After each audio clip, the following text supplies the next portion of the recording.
I've been trading for a long time and I've seen a lot, but this past year has been different in many ways. I want to explain what is going on right now with respect to the massive stock price swings and what could possibly be next. First, just a quick explanation about trading with respect to market makers. You might think a normal stock transaction is a person like me selling, while a person like you is buying. But it is actually pretty rare for a transaction to involve regular people at both ends. Usually, when we buy as retail traders, our platforms, especially the lower cost or no commission ones like Robinhood, sell our orders to market makers. That's how they make money instead of charging us trading fees.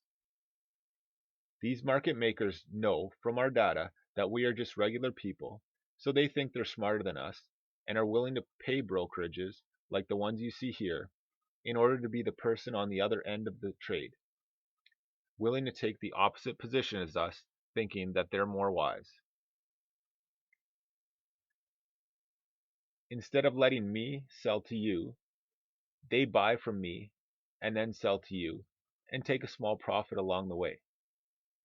You may notice when you buy, they will often then lower or cancel any bids they may have on the stock and put in other sell orders to make us think we made a bad decision and that the stock is under selling pressure, trying to push the stock down, which usually works even if just for a short time.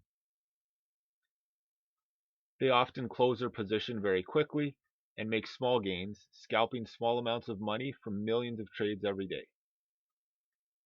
The same goes for when we sell. They will pay to jump the line and be the buyer fractions of a second before anyone else. Virtue Financial claims they generate deep liquidity and create more efficient markets worldwide. But in reality, they make $2 billion a year in revenue just being the middlemen. They brag about going multiple years without a single losing day. Like any trader, I am constantly frustrated by the market makers and big players who basically make the rules and adjust them to their benefit when needed. Algorithmic trading has been taking control of the markets over recent years, and it was really getting frustrated trying to trade because markets were constantly being manipulated by the machines. Then came coronavirus with all the problems that brought. It also left a lot of people at home with not much to do, so many came to the stock markets looking for a pastime and a bit of extra income. Now regular retail traders like you or I are taking a bigger share of the market, and not only that, beating the indices and professionals at their own game. The one stock that is getting the most attention right now is GameStop, but I've seen many examples of huge moves over this past year, and they are just getting more and more attention. With GameStop, you probably all know some traders made a bullish case for it, starting on Reddit, as well as Discord and YouTube. What made this move so strong was many different factors, but essentially this was a short squeeze and a gamma squeeze. GameStop had a massive 140% short position, so as the stock came up, people who had positions expecting it to go down were forced to cover for losses as the stock price kept rising, partly due to some positive company news and partly due to the retail masses buying. In addition, there was a gamma squeeze caused by lots of call option buying by retail traders. The big guys selling those options, thinking they were guaranteed easy money because GameStop would never go high enough to make them worth anything, were now scrambling to buy stock in the company so they actually had the underlying asset to deliver. The more the stock went up, the more the short sellers and market makers were convinced this was a ridiculous move destined to come crashing down. But as the famous quote goes, markets can stay irrational longer than you can stay solvent. And most of them gave up with huge losses as more and more people jumped on the momentum train. Short sellers attacking a stock you are long really sucks. Stocks I've owned have many times been the victims of attacks by the likes of Citron, Muddy Waters, or others who profit mostly from shorting. And a few crashed down to zero and I lost everything. Shorting is a part of fair markets though. They can expose frauds or weak companies like Enron, Lehman Brothers, Nortel, Sinoforest, and many more. People need to be allowed to bet on stocks going down, just like others bet on stocks going up. Think of it like the upcoming Super Bowl. It wouldn't be fair if a bookie only allowed bets on the Buccaneers and no bets on the Chiefs. Or look at it as only being able to leave good reviews but no bad reviews for a company. I know everyone was in an uproar that their one-star Robinhood reviews weren't being allowed. Well, this is your way to give a one-star review. Short the company. And I've already seen a lot of users say they want to do that after the halted trading by Robinhood, which by the way they claim was because of clearinghouses, but that's a whole nother story to look into. It's only fair though that if they can go on their sites and Twitter and on TV to shout out all of their hundreds of thousands of followers why people should sell or short a stock, that other groups like Wall Street Bets should also be allowed to shout all over Reddit and other forums about why people should buy a stock. In the end, the market decides the price that it deems fair at that moment in time based on supply and demand, just like everything else in the free market. So a bit more into these squeezes, the downside risks, and what to look for in a potential next one. A short squeeze, or with options, a gamma squeeze, can really propel stocks higher quickly. And this has always happened. But like everything else, it gets magnified with more players and faster, cheaper trading. It's always nice to be long something when a squeeze happens, but they don't last forever. And despite what some people tell you, stocks don't only go up. Sometimes, even after a squeeze, stocks can stay strong for the long term, but often they come crashing back down. Shorts do have to buy back the shares they shorted at some point, or in very rare instances, if they go to zero, just keep all of the profits. But even the greediest of short sellers would likely cover for profits along the way before a stock goes to zero. One thing not to forget though, with all of this mania, is that irrational moves of any kind usually do revert back to the mean. And also, companies can issue more shares and some dish them out like candy, diluting the existing shareholders. This can also allow the shorts to cover below the market price. 100% of the float might be short, but if they double the share count, all of those shorts can in theory cover just from the new stock issuances without even having to buy in the open market. Every day, stocks take advantage of big price spikes to raise money at a discount by selling new shares. If the stock stays high, they can keep issuing more and more until the existing shareholders only own a fraction of their initial percentage ownership in the company. If you think GameStop is wild, check out these next few. Dryship stock had been volatile since the financial recession, and it had a massive spike a few years back, then eventually came back down to earth hard.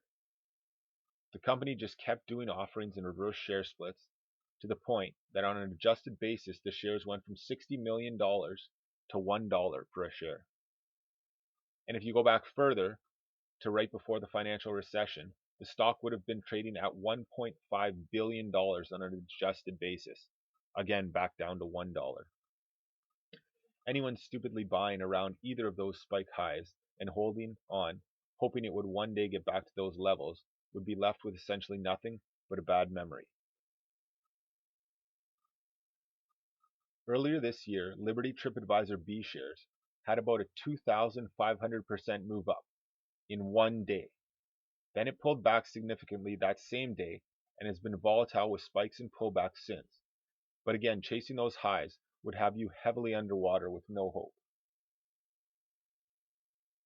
I've seen serial issuances happen to an energy company I own that issued shares trying to grow the company, but energy prices started falling and the market became less friendly to energy stocks, and they just kept issuing more and more shares, lower and lower, to the point where the share count doubled and the stock price fell over 90%. Then another day trade favorite of many, Helios and Matheson, issued so many shares their share count rose 17 million%, most of that coming in a 6-month span recently. The point being, even if 200% of the float was short, that would only be about 0.001% after they issued all of those extra shares to raise money. Just because there's a high short interest doesn't mean the stock will squeeze. These short sellers usually do their research and there's a reason they think the stock will go down.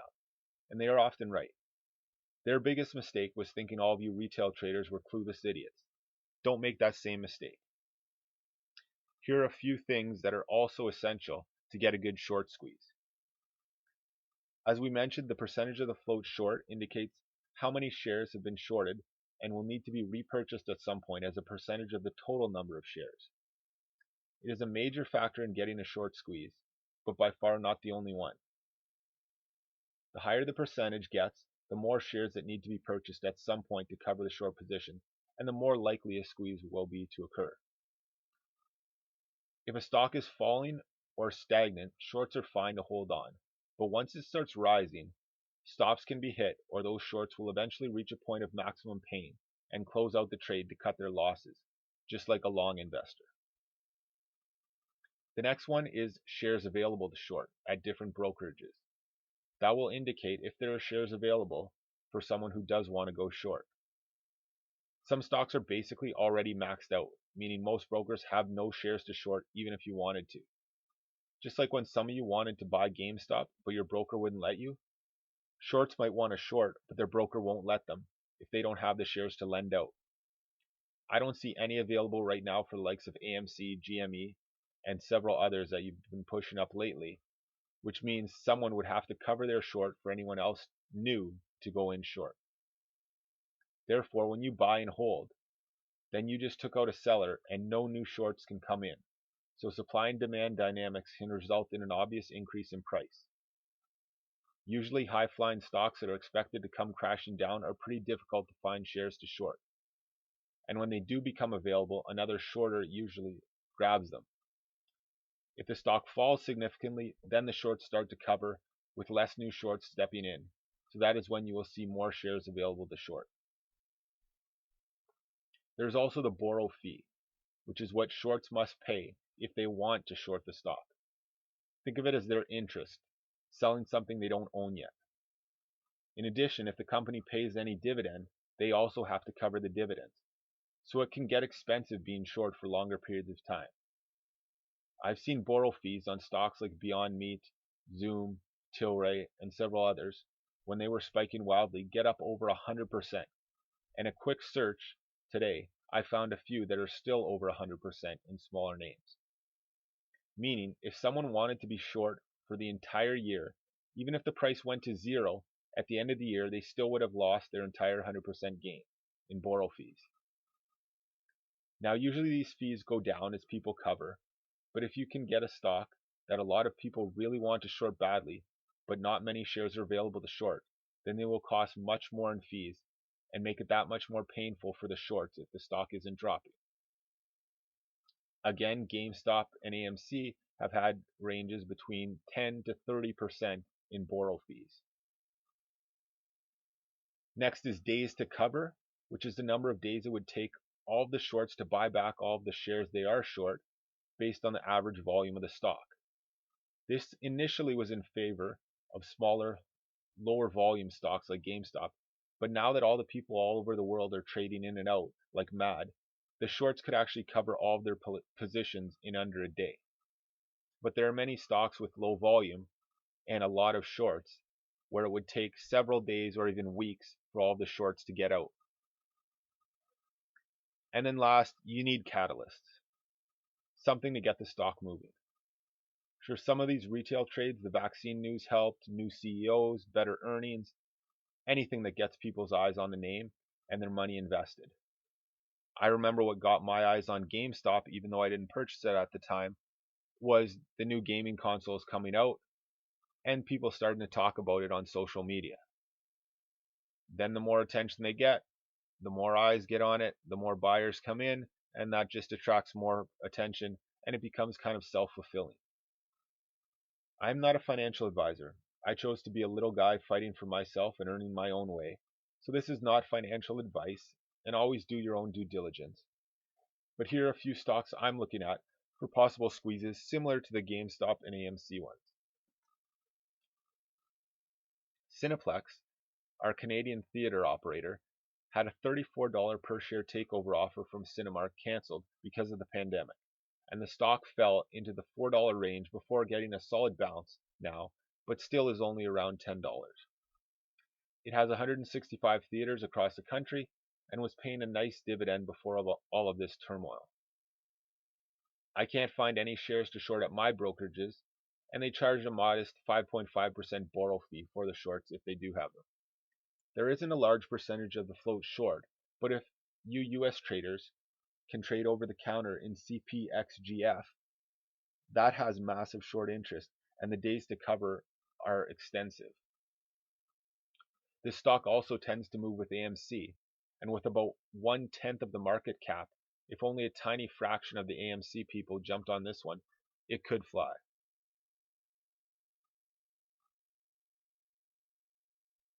Next, Revlon, trying to go with the consumer theme, has a high percentage short, over 30% of the float. The borrow rate is about 45%, and there are only a few 100,000 shares short available that I can see. And it would take existing shorts over 2 days to cover. Although the shorts seem to be scrambling to cover already, as over the past few months the percentage dropped from 50 to 30% short, and the days from 15 to 2. That doesn't necessarily mean the move is done though. If large groups of buyers come in, like they have in other retail names, this one could still have a lot of room to run. Most of these big price spikes are also helping the big Wall Street money and hedge funds that more retail traders think they are fighting against. I'm glad to see the little guys making huge profit, but how much of the money do you think the C-suite, hedge funds, and other major shareholders are making with the massive amounts of stocks and options they own? Many have cashed out hundreds of millions recently, so for every short hedge fund hit, you are also helping many who are long. If you're looking for something a bit less mainstream, I own mostly stocks, but personally my small, speculative, anti-Wall Street position is Bitcoin. There is no founder or country of origin to attack. The supply can never be increased above 21 million, and the blockchain supports itself by its users miners without relying on large clearinghouses, banks, and financial institutions to approve and regulate trading. I admit I wanted in around the $10 level many years ago, but exchanges were hard to come by, and many of the early ones collapsed, so even though $1,000 investment could have been worth tens of millions now, there's also a chance I could have lost it all due to hacks or exchange collapse. So I had a bit of FOMO, and I bit the bullet and bought a small amount at a couple of the most reputable exchanges I could find a few years back, and I will hodl. In the end, with many years of trading experience, here are my tips for all of you newer traders having some early success to help you stay in the markets for the long haul. Diversify. Don't put all of your money in one stock or trade. Although it may have paid off for GameStop for some of you, we've all heard the stories about people who made millions, then pissed them all away. Only invest what you are willing to lose. Don't lose your rent or grocery money on a risky stock gamble. Anything can happen.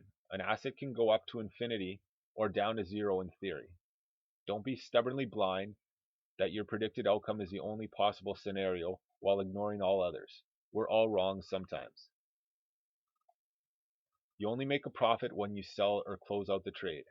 Paper profits are great, and trust me, I regret lots of early sells. There is nothing wrong with taking some profits on the way up, such as selling half when you make a double, so you're playing with house money. Markets are rigged to the big guys. It sucks, but it's true. Fight it at every opportunity. Hopefully that changes over time. But in the meantime, remember that they will try to cheat you out of your money any way they can. I've had probably thousands of orders front ran, preventing mine from filling, stop limits skipped over, canceled orders because a market maker lost on the other end and the brokerage sucks up to them because they get paid from them, and much more. Markets change over time, change with them. We are seeing a bit of a shift right now with retail getting more power. Algorithms and hedge funds are already starting to adjust, so don't expect what happened in the past will continue to always happen in the future.